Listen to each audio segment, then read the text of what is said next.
Hey, what is up, YouTube? GK here, and I'm here to talk about Final Fantasy 15's newest update 1.26 and why it matters, and a little theory. I'm not going to show everything from the playthrough, as I've seen sometimes people were saying they beat it in 20 minutes and such. I feel that is wholly incorrect, and the person is really just doing that to rag on it.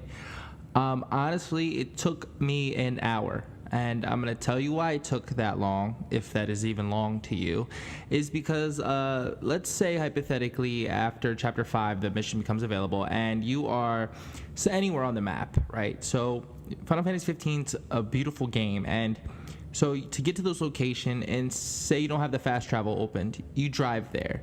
So that's going to take, it took me like 4 minutes to drive there because I was really far. But let's just say on average it takes someone 3 minutes or whatever. Because, Final Fantasy 15 is such a beautiful game that's so underrated almost because of all the hate it received, that you should strive to play it beautifully. Like in my playthrough, I walk to the things you can talk to, and I don't often run, because why do I want to run through something that looks so gorgeous? I play it as like, if Noctis needs to run, he would run right here, or if this is a section you can walk in, you walk it. That's how I kind of play. And then I watched the end credits, and that took about another 4 minutes or something, to give credit where credit is due. So it took me a full hour. I didn't have to retry any fights or anything. However, I tried to play the game well, even though I'm a little out of practice. So I run no HUD screen, or HUD for those who don't know. It's this display screen, that shows like health bars and stuff. It's customizable in Final Fantasy 15, or you can just turn it completely off. That's what I do, because I want to look at everything, and I know the buttons well enough to be like active with my responses to the visual cue of the monster I'm fighting, or whatever.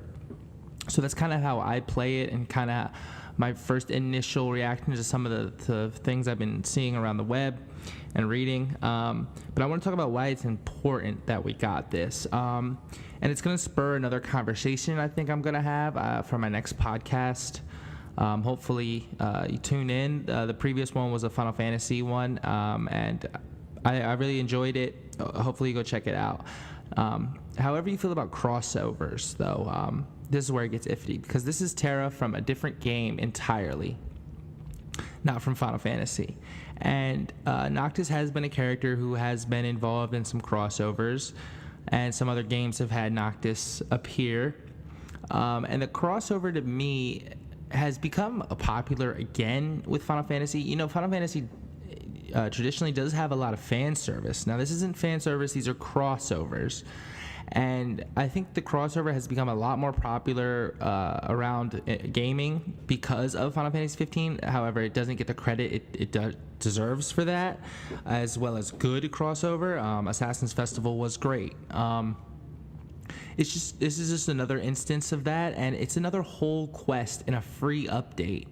A lot of flack the game gets, not enough content. Well, so much content has come out, and this is a whole new quest line, plus some comrade stuff for the DLC, and bug fixes. It just doesn't get enough praise for this kind of stuff. It really did start a trend of free updates.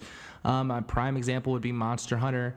Final Fantasy and Monster Hunter are two very JRPG-like games, right? And to have such a massive Western draw now, a lot of that credit can be given to Final Fantasy, and especially the time it came out.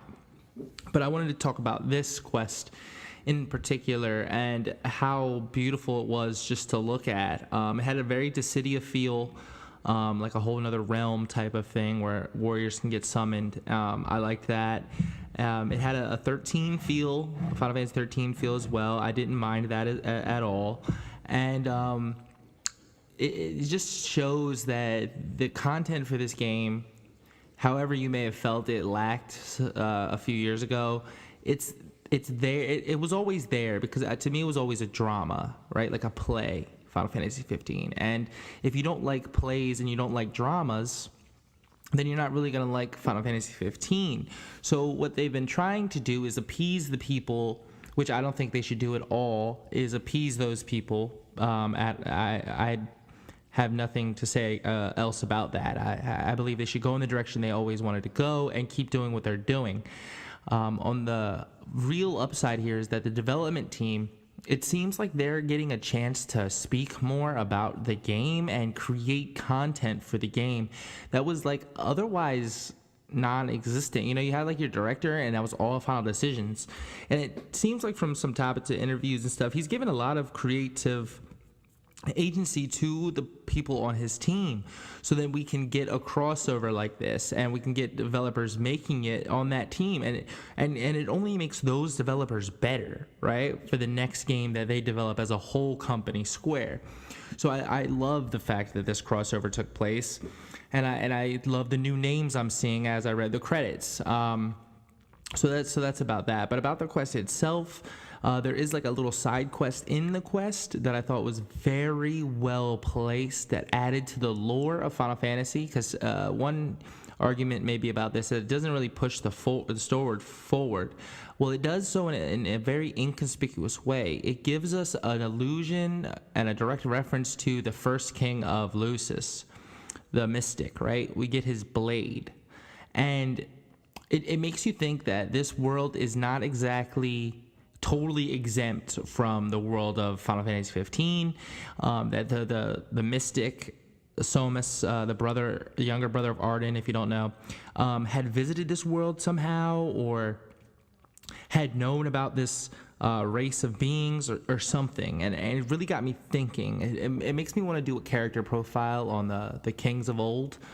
In the Final Fantasy 15 world and the lore, because they just got a real big buff of their, I say buff, but they got a bigger role placed, especially since the Royal Edition. And I think it's time that we really shed light on some of the bigger aspects of Final Fantasy 15 that the, real-time fans are really missing. They really knock the four guys, the bros, but they don't really look at this is a game about the astrals. This is a game about the summons. This is a game about the kings of old. Those are really big aspects of this game. Of course, the bros are too, but it seems like the first timers are really loving this game a lot more than the fans.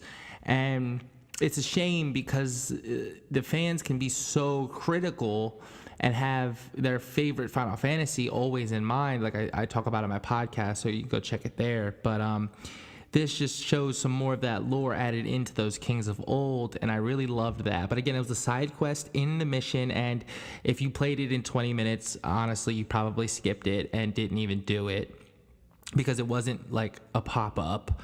So it just sucks that I see some of these people talking about it and they're just so negative about it that they don't even see the benefit. This is such a good thing for Final Fantasy.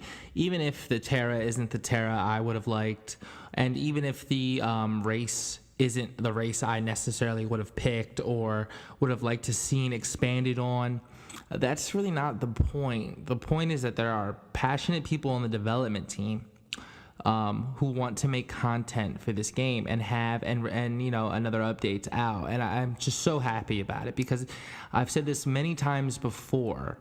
Final Fantasy 15 is the only Final Fantasy that I've ever played that I want to keep playing, and you want to keep playing it because of all the new stuff coming out for it. Forget the fact that it had some of the cheapest DLC I've ever seen for a AAA title. That gets overlooked all the time. It's not like any other DLC. Like Final Fantasy 13 had DLC. We don't really talk about it, nor is it really worth mentioning. And that was the last Final Fantasy really to get DLC. As DLC was a relatively new concept, and Final Fantasy as a series always didn't really give it its shine because it didn't have technically a game out to give DLC, when DLC as it is now, it's really a big thing. Except for 14, those are expansions. That's a lot different in an online MMO. And like I said, the 13 series got some DLC, but no one played the 13 series because it wasn't that good. I'm sorry about that. to say. It's not one of my favorites. It's a trilogy, so if you like it, I said in my podcast, well, you should like it because it got 3 games to flesh out its story, flesh out its characters, and some DLC.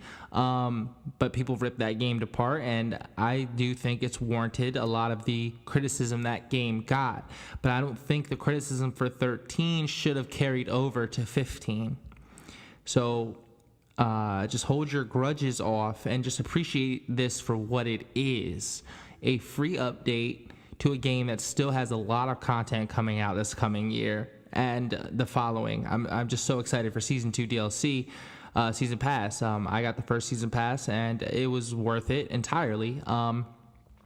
And this next one is going to prove to be even better, because if you've noticed, episode Gladio might have been the weakest of the 3, and then episode Prompto was amazing, and then episode Ignis again deviated from what we expected. Each DLC was different, and I like that different attitude they're taking towards Final Fantasy. And real quick, if you don't like the direction of the battle system, well, there's a good RPG turn-based out there called World of Final Fantasy no one was talking about. And if you didn't play it, you're really missing out, because it is really a good battle system and a really good, little story, nice fan service story. So go check that out if you want your classic fix. Because I hate to break it to you, your favorite Final Fantasy is either currently been remade, is getting a remake, or is just gone. And unfortunately for you, if you like Final Fantasy VII, you may end up not liking the newest remake, because that battle system will be like Crisis Core. We've already seen some of that. If you didn't play Crisis Core, go play that. I know I'm kind of rambling now off the central topic, but the goal of this is to just show you that Final Fantasy 15 and what it's doing and trying to do, and in my opinion succeeding, is bringing new content from all angles, multimedia services for us all, an anime, a full-length feature film, and like what Final Fantasy X did with the audio drama. I love this direction of more content. Is good, and especially people on the team who can create it and are passionate about it. And it's just visually stunning, this mission. It adds to the story in the old Kings of Yore type of way, and adds hours to your game, and gives you, a nice little trinket. It's an event mission. It's kind of one of the first event missions in the game. So I really want to see it do well, so we can get a couple more of these. But it is integrated in the story. So when you're running around in Chapter 5 and you happen across this thing, you play it for the first time, and you're gonna see that. Unlike me, who did the chapter select, went to Chapter 6, and then just went and did the mission. I just can't imagine someone right now that is where I think a lot of us have a disconnect. Is I'm on the side of Final Fantasy 15 in that, what if someone picked up the game right now? An Xbox user got a PlayStation 4 Pro and got the Royal Edition. You know what I'm saying? Or PC players playing the game for the first time now, even though the PC doesn't have this mission currently yet. They're still working on that. If they got the game right now, how much content are they really going to get? And it's an abundance of content, and I can't be mad at that. And no, I don't feel jaded about the first original version of the game that we got. I thought the ending was beautiful. I thought the game was gorgeous, and I thought the story, like I said, was a drama, right? And in a drama, one of the main things people have a hard time with is that things happen off screen in a drama, right? Things are implied, things are also assumed, right? And sometimes those assumptions turn out to be an integral part of the story. But either way you slice it, something happens off stage, right, with the characters or something, and you don't know. Right, that's the thrill of a drama or a play in theater. A character is on stage 1 second and they're doing and acting a certain way or something, and then they come back and act and doing something different or whatever, and you're sitting there trying to figure out their motivations. Well, just like human people, you don't know everyone's motivation at any given single time, and I think Final Fantasy 15 captured that better than any other Final Fantasy in the fact of their presentation. To me, was spot on with the trying to capture what a theater production drama might be. So I loved it for that reason, because it was so grandiose yet leveled down to earth that it didn't get that 13 syndrome to me, and it didn't give me the bogged down feeling of 13-3 or anything like that. I really just loved this game a lot, and it ended up moving into my newest favorite Final Fantasy, as you'll hear in the podcast, which I suggest you go check out, because I'm open to change, and I think this is what this Final Fantasy was aiming to do. It was aiming to change Final Fantasy fans and get them open to the idea of change, because Final Fantasy 15 is taking new directions, which it always has in every single Final Fantasy title except for a few. And in the podcast I do mention what games specifically didn't have a direction change, and why those games to me didn't fall to the mark of mastery, or not mastery because every game is mastered, but fall in my top 5 list, which I threw out there for you in the podcast as well. Those games that didn't push the envelope fell short to me, and this game did push that envelope and did set the standard for a lot of games currently out, but it doesn't get the credit it deserves, because the critics are the ones whose voices are normally heard, whereas and validated, whereas the first timer, their voice and their opinion usually isn't as validated as critics. And I'm glad Final Fantasy pushed the first timer, because I'm happy for someone playing Final Fantasy, number one. I don't want the game to myself. I'm not one of those type of fans, and I'm glad that I can think about and see someone playing it for the first time and their wonderment at this world and this franchise that is Final Fantasy. So if you have disagreements or anything about this particular crossover, and do you think it should have been handled differently, or you didn't really understand the camaraderie between the two characters, if you felt like it was too in your face, it was very direct in what they were trying to achieve in such a short amount of time with just one mission. However, I felt the connection, and Final Fantasy's always been a little awkward, but I liked it, and the ending was good enough for me to wonder at the possibilities of other type of collaborations and crossovers. Yes, Terra Wars is definitely a popular game somewhere. I personally don't play it. It's a mobile game. However, it was big enough for them to do a crossover, so we can't knock people and the games they like. What we can do is try to objectively judge a game in the grand scope of things, even though subjective opinions always flourish through. However, there are some truths and undeniable facts that I feel like a lot of people in the community are just disregarding or not bringing up, because it doesn't help their argument further. It'll only help tear their argument down. And that's not how I operate. I try to look at everything holistically. And great DLCs Final Fantasy has, great free updates, great content, characters, the world setting. My main happiness about the game is that this is kind of like the first Final Fantasy that is focused on the Astrals being an integral part of the story, the summons being such a huge factor, really showing that maybe the powers that be, these summons aren't really good people, aren't really good things, It made me really question that whole thing, gods.